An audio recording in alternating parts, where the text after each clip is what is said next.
Hi mga ka-adventure! So for today, maglilinis tayo ng ref. So eto, wala namang masyadong laman yung ref. Tapos walang pasok. So maglilinis tayo ng ref. Tapos nandito yung mga anak ko mag para tumulong sa paglinis. So first gawin natin, kunin natin yung laman ng ref. So inuna ko na yung sa freezer. Wala namang masyadong laman. So, merong mga ice. Yan. So, sabon lang. Parang dishwashing paste lang yata yung ginamit ko dyan kasi wala namang masyadong dumi. Yan.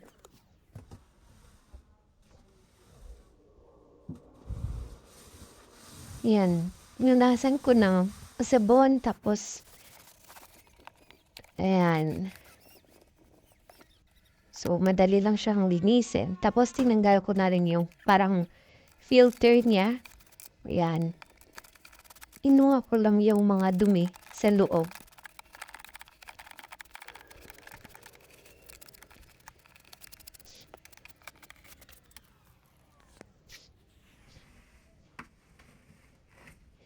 Ayan. Tapos, pinunasan ko ng foam para matanggal yung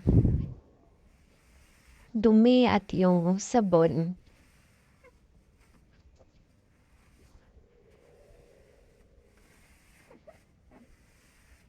Ayan.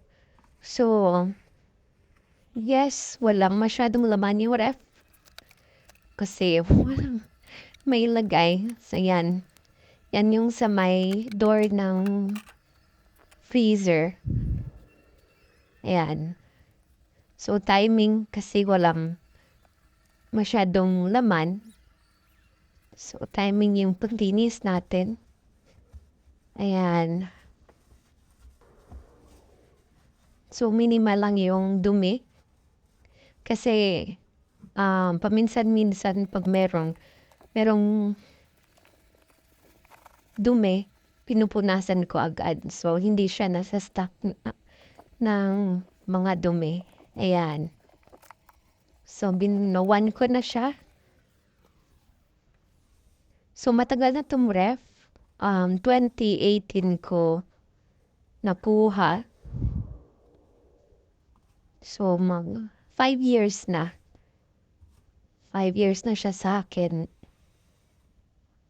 Ayan. So, hopefully, next, makapag-video tayo ng restocking kung meron ng stocks. Ayan.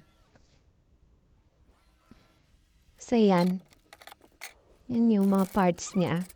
So, next, kunin natin yung laman sa ilalim. Siyempre, merong juice. Yung intra-juice. Iniinom yan ni mama yung intra-juice. Ayan. Ayan. Diyan yung maraming kalat parate. Yung nalagyan ng mga gulay at mga spices. So, yan yung door. Nalagyan ng mga tubig at kung ano-ano pa. Ayan. Yung mga straws ng juice. So, kunin natin yung laman para masiguradong malinis lahat.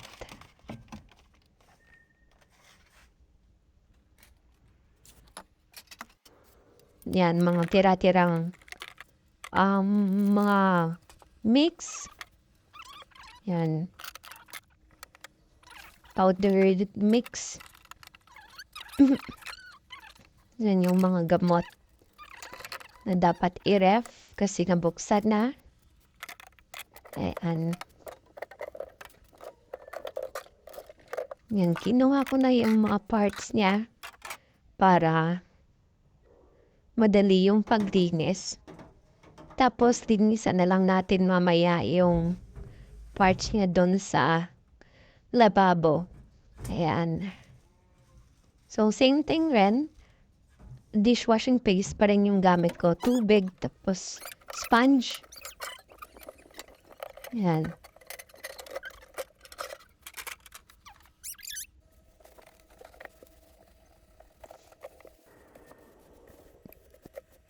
So, timing walang pasok. May mga nag-aalalay sa akin dyan. So, ayaw nilang magpa-video. So, hindi ko na pinilit. Yan. Yung mga dumi dyan, yung mga sa stock na dumi.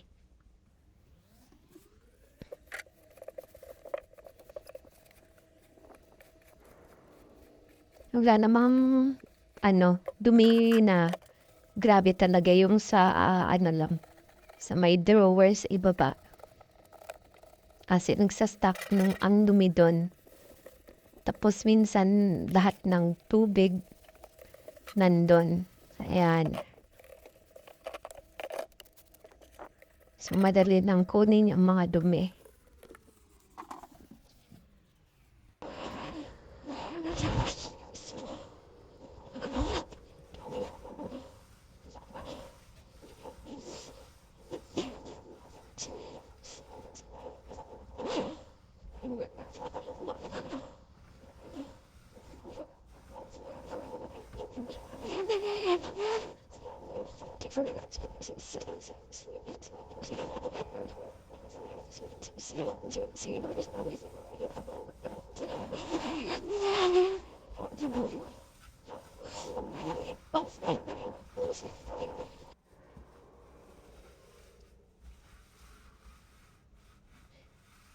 Yan, so, konting tustos lang, nakukuha agad. Tapos yung rubber niya, medyo may sira na yata yung rubber. Pero okay lang.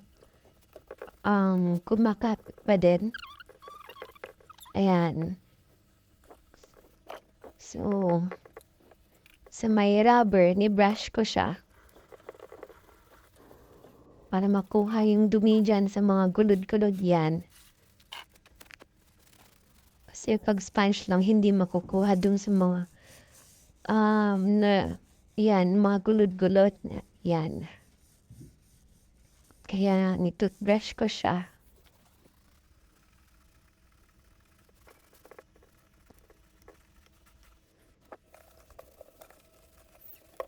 Yan na yung sa baba.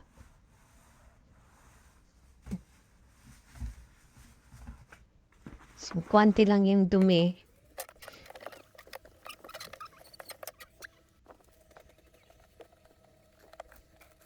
Yan. So, yung ginagawa ko, pag merong natapon sa loob or meron ako nakitang dumi, so from time to time, pinupunasan ko para hindi siya mag-stuck or dumikit dun sa ref. Kaya, pag linis ako ng bumuref, wala siyang masyadong dumi or wala siyang duming dumidikit na mahirap kunin. Kasi pinupunasan ko talaga siya pag may nakita akong na natapon sa loob. Yan. Ayoko kasi na dumikit yung dumi. Kasi mahirap nung tanggalin. Yan. So, hinugasan ko na yung mga parts niya para maibalik na rin. Yan yung drawer sa ilalim, yung lalagyan ng mga gulay. Yan naman yung mga divider niya. Yan yung sa labas ng ref. So makikita niyo medyo luma na talaga siya. Pero 5 years, walang siya. Ayan. Meron pa naman siyang warranty kasi sa Samsung, parang 10 years warranty siya. Ayan.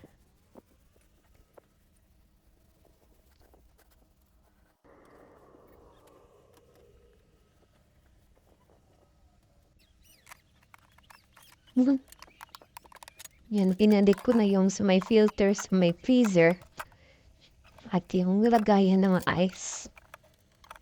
Ayan. Medyo nahirapan pa pong ibalik yan kasi parang hindi siya kasya. Ayan.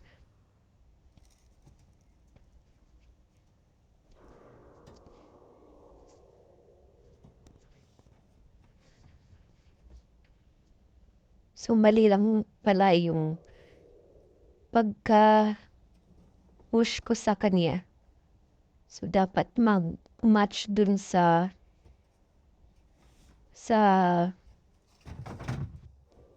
may butas para, yan, mabalik siya sa place niya. Yan. So, binalik ko na yung mga divider, yung lalagyan ng ice.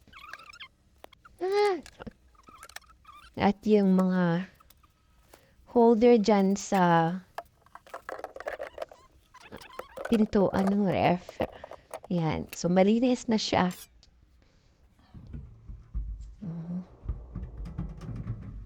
So, wala munang restocking kasi walang stocks. Wala pang budget pang restocking. So, linis-linis lang muna tayo. Ayan. So, malinis na siya. At binalik ko na rin yung laman niya, yung kanina. Tapos, tinapon ko na yung ibang luma na o expired na mga pagkain. Ayan.